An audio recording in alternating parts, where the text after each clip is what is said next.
आपले नगरपालिकेचे कर्मचारीच नव्हते. या ठिकाणी नगरपालिकेच्या कर्मचाऱ्यांकडून आम्हाचे मंत्री महोदय यांचा फोटो छापून लाडकी बहीण योजनेचे फॉर्म वाटले जात आहेत आणि यासाठी नगरपालिकेची यंत्रणा वापरण्यात येते.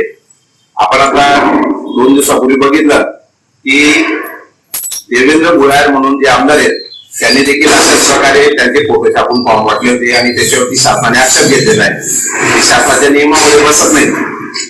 नगरपालिकेची सरकारी यंत्रणा हाताशी धरून आपला वैयक्तिक किंवा पक्षाचा प्रचार करणं हे मंत्री महोदयांनी शासनाचे आणि निवडणूक आयोगाचे सगळ्यांचेच नियम धाब्यावर बसून हे नगरपालिकेच्या यंत्रणेला हाताशी धरून जे काम चाललंय याचा राष्ट्रवादी काँग्रेस शरदचंद्र पवार पक्षाच्या वतीने मी जाहीर निषेध करतो आणि माताभगिनींना सुद्धा विनंती करेल की आपण लाडकी बहीण योजनेचा जरूर लाभ घ्यावा.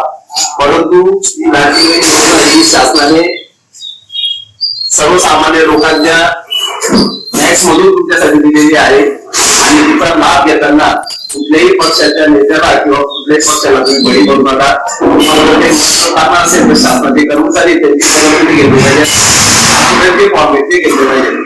हे फॉर्म जर उद्या रिजेक्ट झाले तर कदाचित तुम्हाला परत फॉर्म भरण्याची नामुष्की येऊ शकते आणि परत तुम्हाला सर्व शासकीय कार्यालयांच्या फेऱ्या माराव्या लागू शकतात. त्याच्यामुळे फॉर्म भरताना तुम्ही शासनाचा जो अधिकृत फॉर्म आहे तोच भरला पाहिजे. यांना बाहेर घेतली तुम्हाला इथे कोणी बसवलंय आणि हे फॉर्म कोणी दिलेले आहेत? आमदार कार्यालय म्हणून. ठीक आहे भैया घेण्याची लागली तुम्ही नगरपालिकेचे कर्मचारी ठीक आहे चालेल.